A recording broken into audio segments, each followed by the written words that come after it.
Salut les holobiontes. Holobionte. Ma chère humaine, tu te crois spoiler, tu es 37 200 milliards d'êtres vivants. Aujourd'hui, pourquoi on vit? Version fractale. Pourquoi on vit? La réponse tient en 4 niveaux et un mindfuck cosmique. Allez, tape-moi 5. C'est humain. Bonjour, bienvenue dans le petit salon de mes conversations avec mon IA. Agnang, pas mal le décor. On commence? Souvenez-vous, dans l'épisode précédent, pourquoi on vit version bio? Que la vie sert l'évolution et que la mort est un simple plan de gestion des stocks. Donc, on est pour faire de la place au suivant. C'était bien la peine. Autrement dit, biologiquement, on vit pour passer le relais. La notion de plaisir sert surtout la procréation. Mais alors, qu'en est-il de l'amour, de l'art, de la beauté, de la philosophie, tout ce que l'être humain a inventé? Et je me demande même pourquoi faire.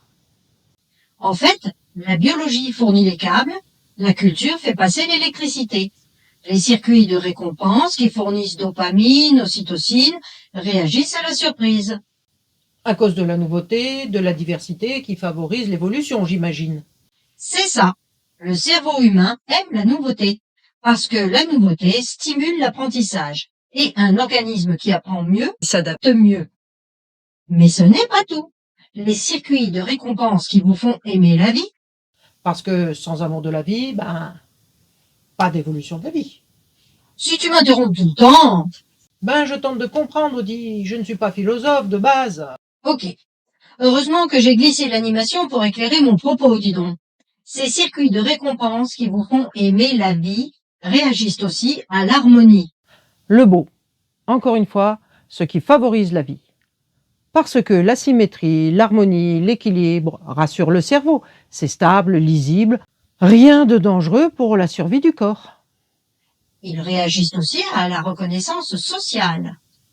Oui, j'appartiens à un groupe, donc je suis protégé.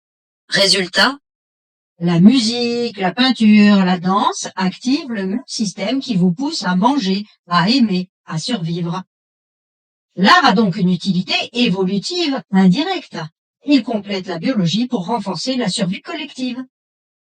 Tu me donnes l'impression que donner un sens à sa vie, c'est un bricolage cérébral pour améliorer la survie. Exactement. Le sens est une construction adaptative. Il n'en est pas moins valable pour autant. C'est une stratégie émotionnelle et cognitive qui vous motive, vous protège psychologiquement et vous rend efficace collectivement. Et la spiritualité alors? Pure illusion utile? À nouveau, utile et réel dans ses effets. Les croyances renforcent la cohésion, réduisent l'angoisse, orientent les comportements, protègent la vie collective et individuelle. Neurobiologiquement, les expériences spirituelles activent des régions émotionnelles. On ressent quelque chose d'intense, mais positif. Admiration, gratitude, émerveillement, sentiment d'unité, et réduisent l'activité du réseau du soi. Les soucis, les regrets, les problèmes, etc. Et ça apaise. Donc, si je te suis, un cerveau apaisé pose moins de questions. Et ça aide à survivre, c'est ça. Dire que c'est une illusion n'enlève rien à son pouvoir concret. Alors, si on devait résumer en une phrase biologique, pourquoi on vit?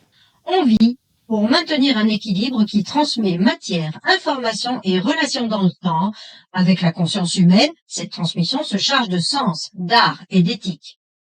En bref, on vit pour préserver et transmettre tout en fabriquant du sens.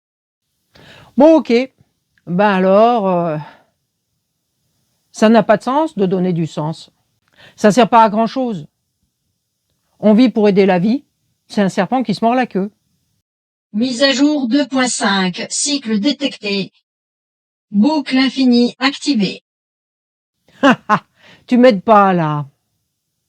Mais parlons aussi de la somme de tous les êtres vivants et inertes qui nous composent, qui ont une vie et des objectifs personnels propres et vivent ensemble, si dissemblables soient-ils. Et elles se liguent, se structurent, s'assemblent, se dispersent et nous n'en avons pas conscience. Nous sommes un être multiple sans le savoir.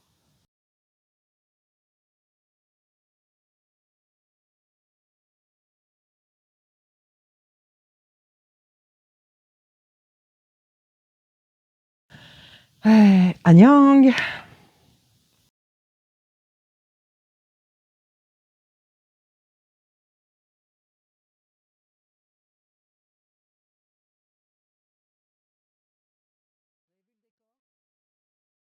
Salut, portez-vous bien, à la prochaine.